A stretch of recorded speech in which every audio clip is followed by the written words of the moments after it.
เ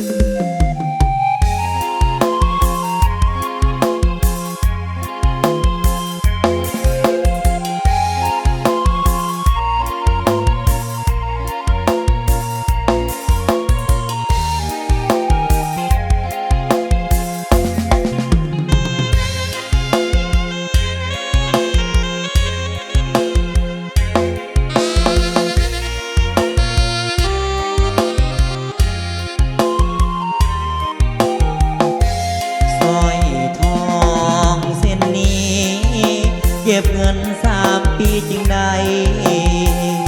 ซื้อมาเก็บไว้เพื่อเป็นของมันผู้สาวหอดวันสัญญาลางานกลับมาบ้านเฮาน้ำตาพังยาวหูข่าวว่าน้องแต่งงานหัวใจ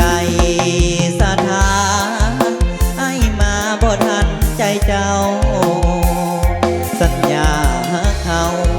จบตอนน้องเขาพาควันอายเกือนน้ำตาเข้ามาเป็นแขกสวยงานสร้อยที่เตรียมมันออกมาเป็นของขวัญแทนใจหากบอกกล้าใส่เก็บไว้ให้ลูกเด้อบัดเขาใหญ่มาบอกว่าคุณลุงมอบให้อายเสียแล้วอย่าให้เสียความตั้งใจยิ้มรับของขวัญคนไทยก่อนลาใจไปสู่ชีวิตก้อยทองเส้นนี้บ่มีสิทธิ์เป็นของมันมองเป็นของขวัญสวยงามแล้วให้สินี้กระเป๋า1 ใบกลับไปสู่งานอีกทีจากบ้านวันนี้ให้บ่มีน้องยืนส่งทาง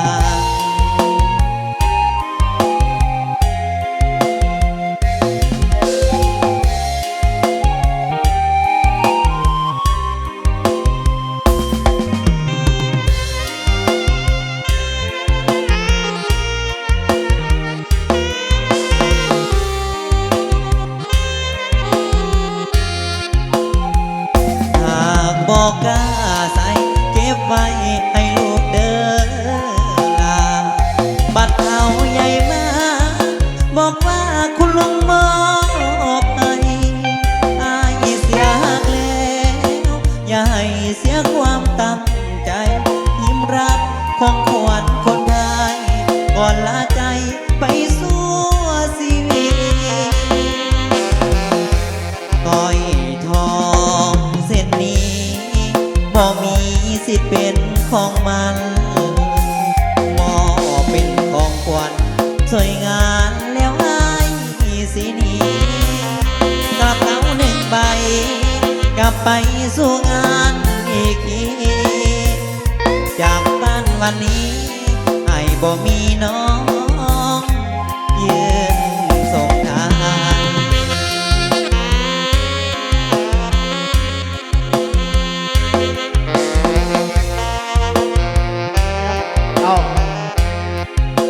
สาวสนาบี